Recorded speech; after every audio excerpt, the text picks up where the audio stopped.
Bom dia, cavaleiros e damas do Colégio Anglo, terceiro ano, ensino médio. Vamos lá para a nossa sexta aula do terceiro trimestre, né? Vamos falar hoje de um conteúdo muito importante para o Enem. Eu costumo dizer que as vanguardas europeias não caem, elas despencam, igual uma enxurrada no Enem. É muito difícil a gente encontrar uma prova do Enem que não fale de vanguardas europeias, né?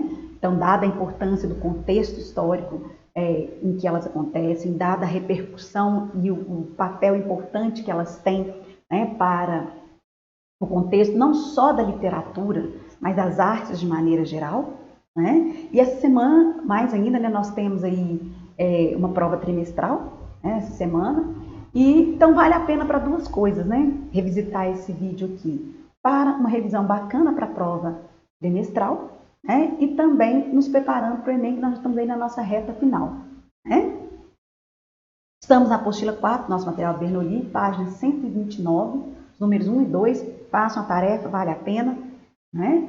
E aí é interessante, quando a gente fala de vanguardas europeias, pessoal, a primeira coisa que a gente vai pensar é o seguinte, ela acontece num contexto histórico muito importante, né? A gente tem ali aquele momento histórico, né, do pré-guerra, Primeira Guerra, né? Você tem ali o período da Primeira Guerra e depois o pós-guerra, né? Então nós vamos ter aí um momento em que nós estamos com avanço tecnológico, avanço científico, ou seja, muita coisa sendo produzida, muita coisa sendo construída, né? Então a burguesia altamente forte, né? O capitalismo gritando, populando no mundo inteiro, praticamente no mundo inteiro, né? A questão do capital-trabalho fica muito claro nessa dicotomia capital-trabalho, né? A questão da exploração do homem pelo homem, a questão da exploração do trabalhador, do proletário, né? E nós vamos ter ali um momento de grandes conflitos, né, no mundo inteiro. E aí as vanguardas, elas vêm como um movimento artístico, cultural, né, que vai ocorrer em vários locais da Europa. Mas sabe, nós estamos estudando literatura brasileira, então estamos falando de movimento que aconteceu lá no início do século XX. Por quê? As vanguardas europeias, elas são, né, aquele movimento à guarda, à frente, né, que vão trazer para nós o tônus, né, a característica do que virá a ser o movimento modernista, não só no Brasil, mas no mundo inteiro. Né? Então, as vanguardas europeias que são o pontapé inicial para que isso ocorra, né? Para que as pessoas quebrem, façam uma ruptura com paradigmas, com modelos. Então, eu costumo dizer assim, que as vanguardas europeias vêm para quê? Olha, chega de modelo a ser seguido, chega de padrão a ser seguido.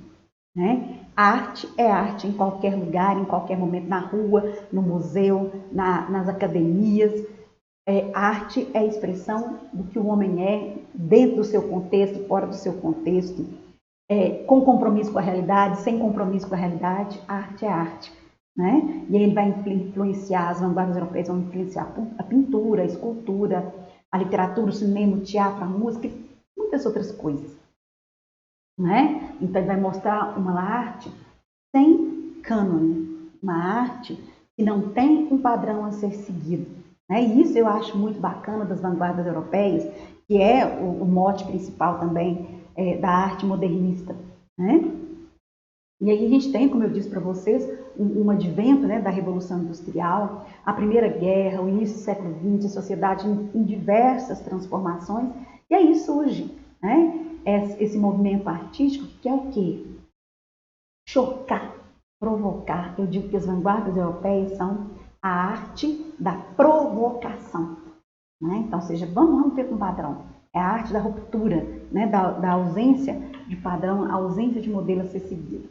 Aí nós temos, eu adoro esse quadro, né, do Eduard Munch, é o Grito, né, que já foi várias vezes, né, parodiado, intertextualizado, né, e ele é um exemplo claro para nós do expressionismo.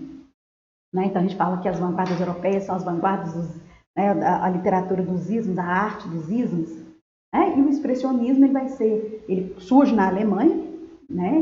E ele vai ser um movimento artístico bastante importante para nós, né? Porque ele vai trazer para nós um caráter bem subjetivo e racional, vai falar do pessimismo, do trágico, quer falar enfatizar, destacar as mazelas e os problemas do ser humano, né? E como eu disse para vocês aí, o nosso norueguês Eduard Munch, né?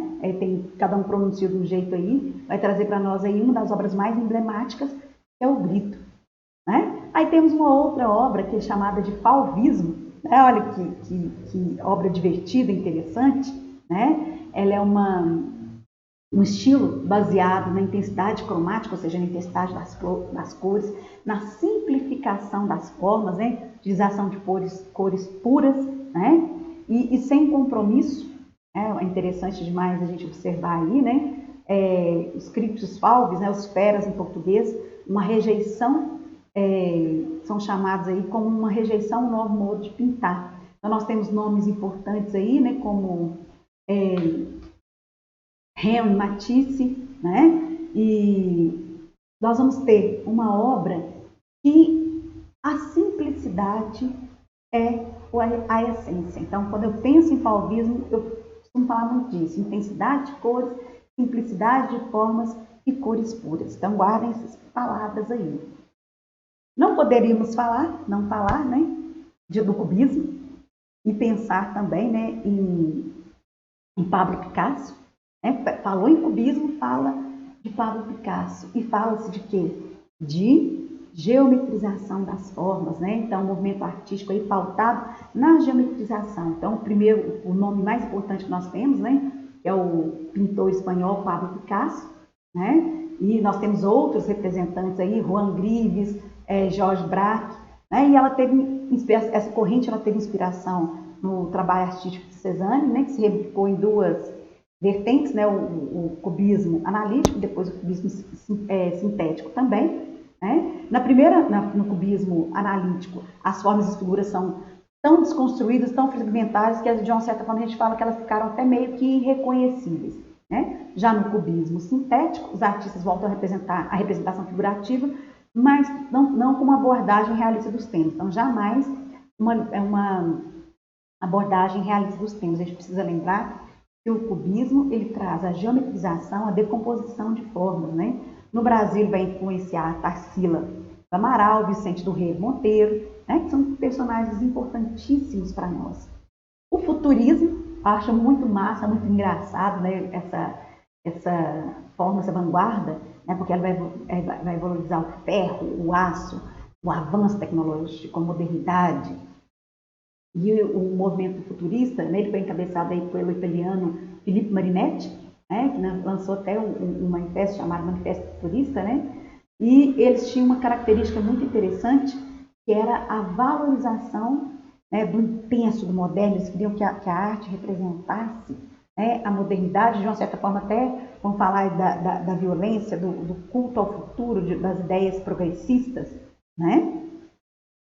O dadaísmo, né? Aí a gente não tem como não falar de Tristan Tzara, né? Que é o ready-made, né? Ready-made, ou seja, o que está pronto e vai ser dado a ele uma nova roupagem, né? E o dadaísmo ele é interessante, né? Ele começa com Tristan Tzara, mas tem aí nessa escultura aí, né? O Marcel Duchamp como principal nome do movimento, e ele é uma arte da pura espontaneidade, da pura expressão, né? A expressão pautada naqueles artistas que estão indignados com a guerra, estão indignados com o absurdo da violência, né? E vão trazer para nós aí uma arte voltada, né, para aquilo que está pronto. Ou seja, não dá para fazer arte em plena guerra, então vamos pegar o que está pronto e dar a ela um novo significado, a ressignificação das coisas. E o surrealismo, né? Aí nós vamos falar de Salvador Dalí, né? Que é a arte. Quando a gente fala de surrealismo, a gente fala de André Breton, René Magritte, né? Marc Ernest, Juan Miró, mas o Salvador Dalí grita para nós aí o tempo todo, e a palavra-chave é a arte do subconsciente, a arte do onírico, né? A arte do fantástico, né? Aquilo que quer trazer para a pintura aquilo que está no subconsciente, está no inconsciente do ser humano, né? Então nós fizemos aí um passeio por alguns ismos importantes, né? Futurismo, cubismo, surrealismo, né? E lembrar que essas vanguardas vão influenciar a literatura e as plásticas brasileiras, né, como influenciaram Oswald de Andrade, Tarsila do Amaral, Cícero Dias, Ismael Neri, né, fazendo que nós tivéssemos ali a nossa composição da Semana da Arte Moderna de 1922, que vai culminar depois no movimento modernista do Brasil. Grande beijo, sucesso a todos!